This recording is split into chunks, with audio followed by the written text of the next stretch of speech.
पंचायत चुनाव को लेकर कैबिनेट ने अध्यादेश वापस लिया। मुख्यमंत्री शिवराज सिंह चौहान की अगुवाई में रविवार को कैबिनेट की बैठक में पंचायत चुनाव को लेकर जारी अध्यादेश को कैबिनेट ने वापस लेने का फैसला लिया। संसदीय कार्य मंत्री नरोत्तम मिश्रा ने बताया कि अध्यादेश को रद्द करने का प्रस्ताव सरकार ने राज्यपाल को भेज दिया है। हालांकि मंत्री नरोत्तम मिश्रा ने दो टूक शब्दों में कहा कि चुनाव रद्द करना या कराना यह आयोग का निर्णय होगा। संसदीय कार्य मंत्री नरोत्तम मिश्रा ने कहा कि हम संसद में पंचायत चुनाव 27% ओबीसी आरक्षण के साथ कराने का संकल्प पारित किया था। शीतकालीन सत्र के दौरान विपक्ष के हंगामा के चलते पंचायती ग्राम स्वराज संशोधन अधिनियम 2021 पास ही नहीं हो सका। हालांकि रविवार को कैबिनेट में पंचायत एवं ग्रामीण विकास मंत्री महेंद्र सिंह सिसोदिया ने अध्यादेश को रद्द करने का प्रस्ताव पारित किया। रद्द करने के प्रस्ताव को सरकार ने राज्यपाल के पास भेज दिया। मंत्री महेंद्र सिंह सिसोदिया ने कहा कि कांग्रेस शुरू से ही पंचायत चुनाव को लेकर अड़ंगा लगाती रही, लेकिन बीजेपी सरकार ओबीसी के 27% आरक्षण के साथ ही चुनाव कराने के लिए शुरू से ही तैयार कर रही थी।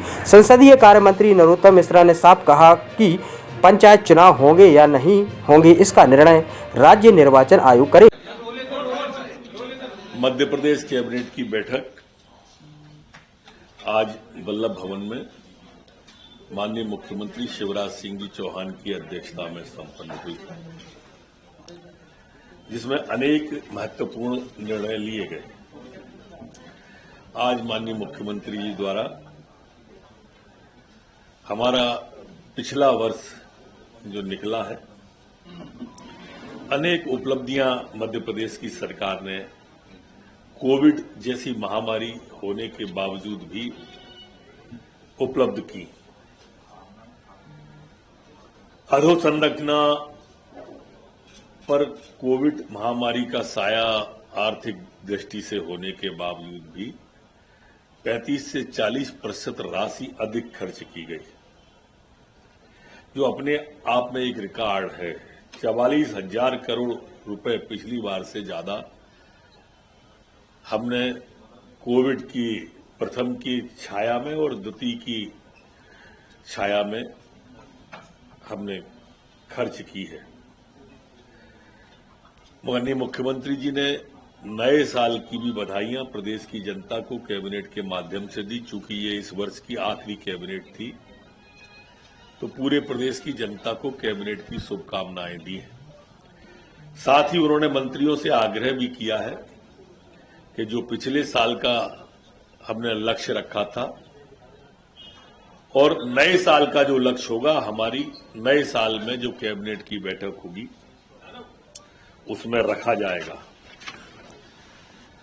आज कैबिनेट की बैठक में जो हमारी 100 डायल की सेवा है, जो कि काफी महत्वपूर्ण प्रदेश के अंदर और काफी लोग जिससे बचे हैं, काफी लोगों को लाभ हुआ है, ऐसी 100 डायल की सेवा का आज आगे बढ़ा जाने का निर्णय कैबिनेट ने लिया है।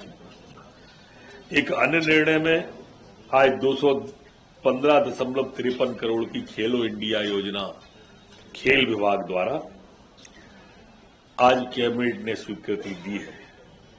यहां मैं यह कहना भी प्रासंगिक समझता हूं कि जो टोक्यो के ओलंपिक में हमारे खिलाड़ियों का शानदार प्रदर्शन रहा है, उत्कृष्ट प्रदर्शन रहा है, और भारत सरकार द्वारा हमें यूथ गेम्स इंडिया, खेलो इंडिया आयोजन के लिए भी जो स्पोर्ट हब है उसके लिए भी स्वीकृति के लिए आज अलग अलग मदों में पंचायत चुनाव में बखेड़ा पैदा हो, इसका प्रयास किया। और जैसा माननीय गृह मंत्री जी ने भी बताया कि हाई कोर्ट, सुप्रीम कोर्ट तक उन्होंने कोई ऐसी अदालत नहीं छोड़ी जहां उन्होंने अप्रोच न किया। हमारे माननीय मुख्यमंत्री जी इस बात को लेकर कटिबद्ध शुरू से ही थे कि ओबीसी के आरक्षण के बिना चुनाव नहीं होना चाहिए, क्योंकि एक बहुत बड़ा वर्ग इससे वंचित रह सकता है, और उसी को लेकर ये अध्यादेश जारी किया गया था। जैसा माननीय गृह मंत्री जी ने बताया कि सदन में अपरिहार्य कारणों से वो पारित नहीं हो पाया, और माननीय सर्वोच्च न्यायालय का भी जो आदेश था उसको सरकार ने मान्य करते हुए इस अध्यादेश को महामहिम राज्यपाल को वापस करने का अनुरोध किया। अध्यादेश को वापस किए बिना ओबीसी आरक्षण और डिलिमिटेशन नहीं किया जा सकता था और आगे की प्रक्रिया निर्वाचन को सुनिश्चित करनी है। पंचायत चुनाव नहीं होंगे? देखिए, चुनाव कराना या ना कराना ये निर्वाचन आयोग का फैसला है। सरकार ने अपनी भूमिका स्पष्ट कर दी है और महामहिम राज्यपाल को अध्यादेश वापस करने का जो अनुरोध हम लोगों ने किया है वो उसी ओर इंगित करता है जो प्रश्न आप पूछे। सर, चुनाव इतने आगे बढ़ चुके हैं, 6 तारीख को पहली वोटिंग भी हुई थी, तो थोड़ा इतने जो लोग अभी तक प्रचार कर रहे थे, निकल के आए थे, क्या है? मगर आप ये भी तो सोचिए कितना बड़ा वर्ग वंचित हो रहा था। ये भी विचार करें। सर, ओबीसी जनगणना शुरू करा दी है सर। ओबीसी जनगणना की शुरू करा दी है जी, लेट हो गए सर फैसला लेने में, काफी इतना चुनाव आगे बढ़ेगा उसके बाद। उसका कारण रहा कि कांग्रेस पार्टी ने जो याचिकाएं लगाई थी उसके वजह से, क्योंकि मामला सब जुडिस था, इसलिए इसमें डिले हुई। मंत्री जी, ओबीसी